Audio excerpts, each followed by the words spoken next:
Olá, querido amigo.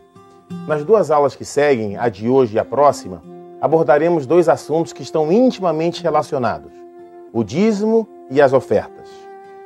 Ambos estão ligados a um tema mais abrangente, que é a mordomia cristã. Vamos ver o que é a mordomia cristã. No Antigo Testamento, mordomo era um servo que possuía autoridade para administrar as coisas do seu senhor. Por exemplo, Gênesis 24, verso 2, menciona o mordomo de Abraão, que era o mais velho da sua casa e que governava tudo o que ele tinha. Outro exemplo de mordomia é José. Primeiro, ele administrou os bens de Potifar, que era o chefe da guarda real. Depois, ele foi preso injustamente, mas na prisão, o carcereiro o colocou como encarregado, ou mordomo, para administrar os presos. Tempos depois, o José ganhou a confiança do faraó e administrou o grande reino do Egito. As coisas andavam bem sob a direção de José. Por quê? Porque ele era um excelente administrador. No Novo Testamento, a raiz da palavra grega para mordomo é oikos, que significa casa. Oikonomos é o que guarda a casa, é o mordomo. Oikonomia é um substantivo abstrato, que significa administração da casa. Daí vem a palavra economia, que, em última análise, significa administrar bem a casa. O mordomo é a pessoa encarregada de administrar bens que não lhe pertencem, mas que lhe foram confiados pelo Senhor. O mordomo não pode fazer o que quer.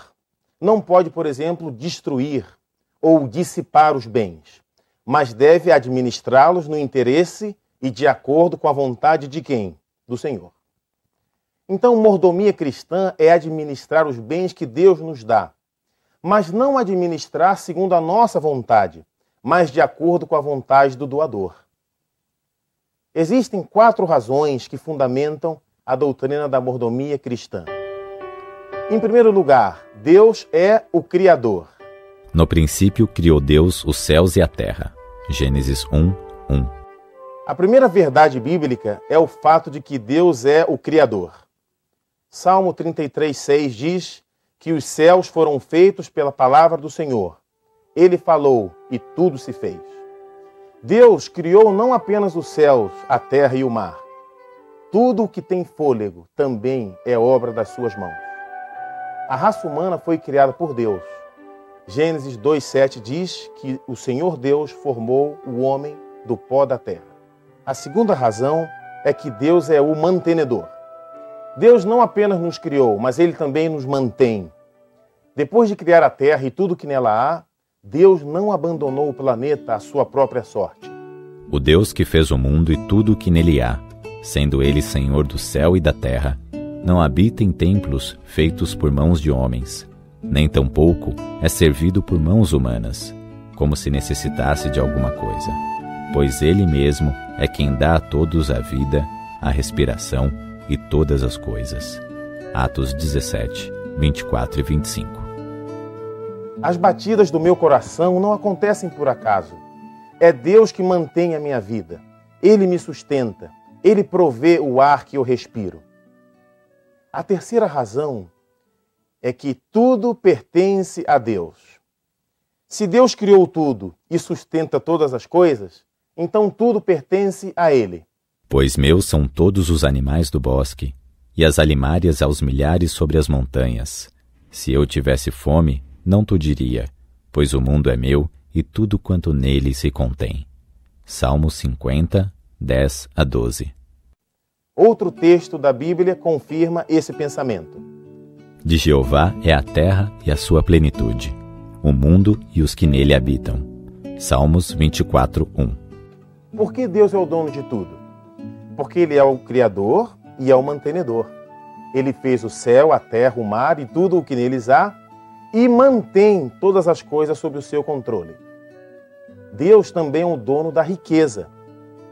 Em Ageu capítulo 2, verso 8, a Bíblia diz: minha é a prata, meu é o ouro, diz o Senhor. Deus permite que homens usem os seus talentos para adquirir riquezas. Ser rico não é pecado, ao contrário. A riqueza adquirida honestamente é uma bênção do Senhor. Mas o homem fiel sabe que é apenas um mordomo e que o verdadeiro proprietário das suas riquezas é o Senhor.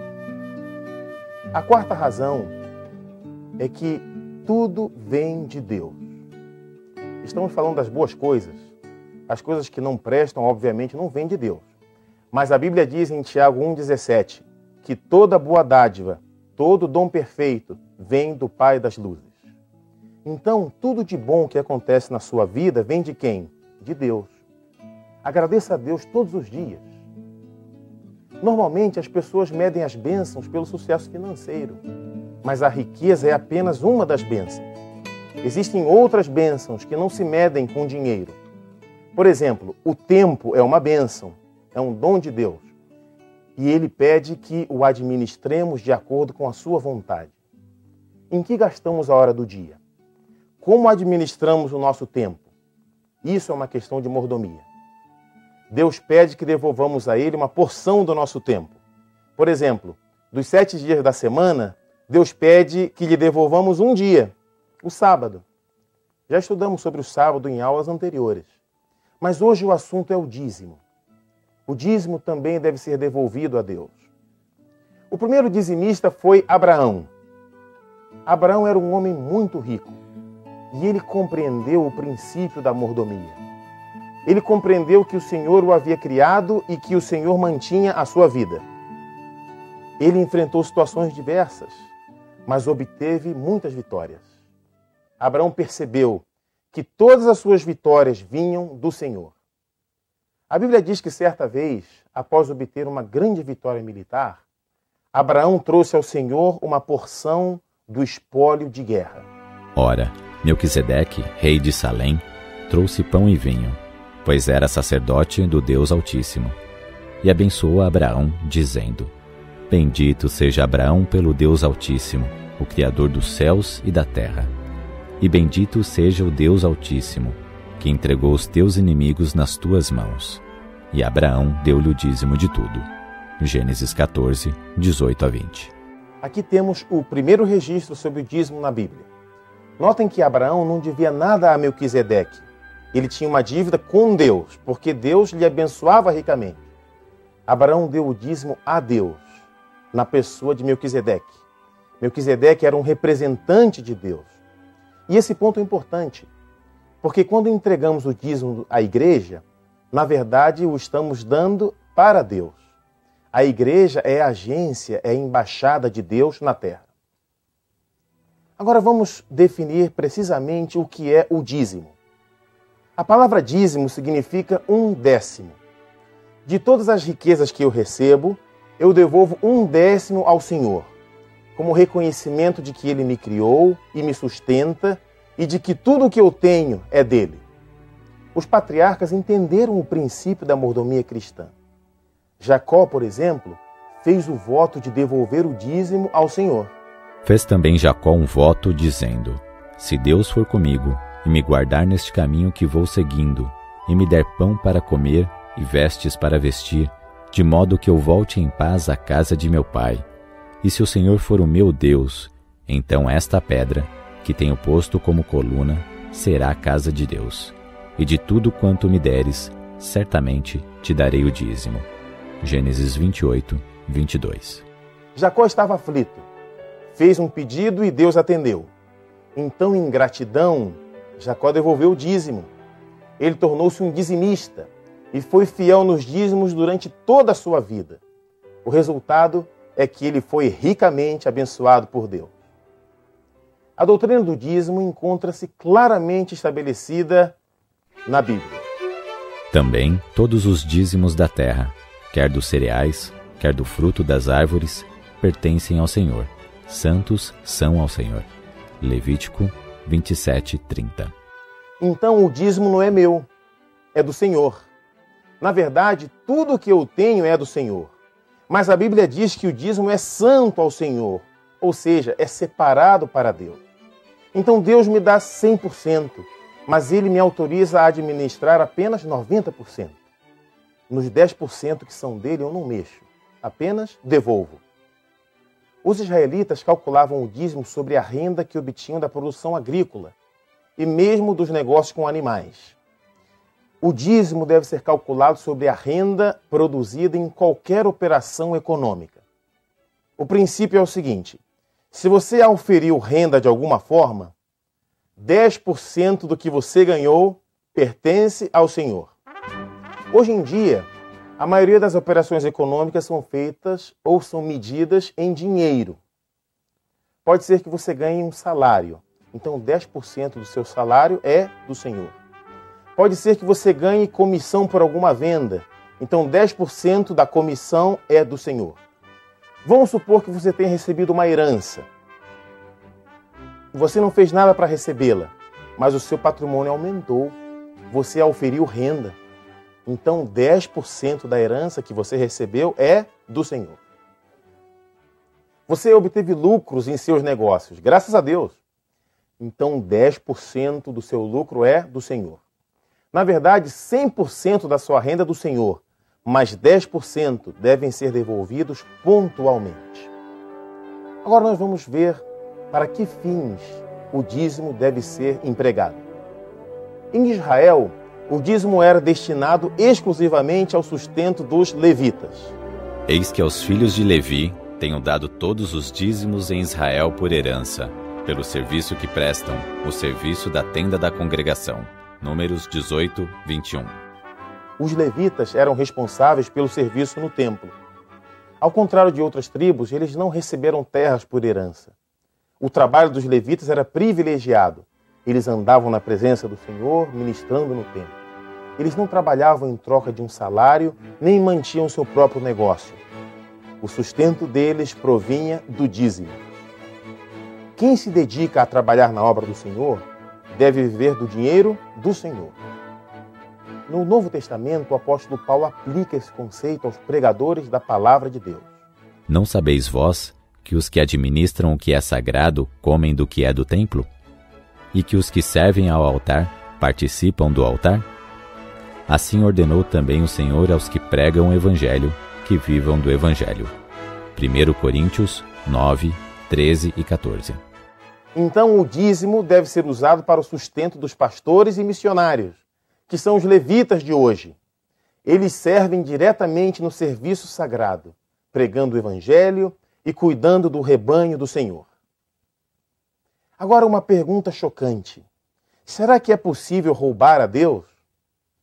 Roubar significa subtrair algo que não lhe pertence. Roubar a Deus significa não devolver a Ele o que lhe é devido. Roubará o homem a Deus? Todavia, vós me roubais e dizeis: em que te roubamos? Nos dízimos e nas ofertas alçadas. Vós sois amaldiçoados com a maldição, porque a mim me roubais, sim, vós, esta nação toda. Trazei todos os dízimos à casa do tesouro, para que haja mantimento na minha casa.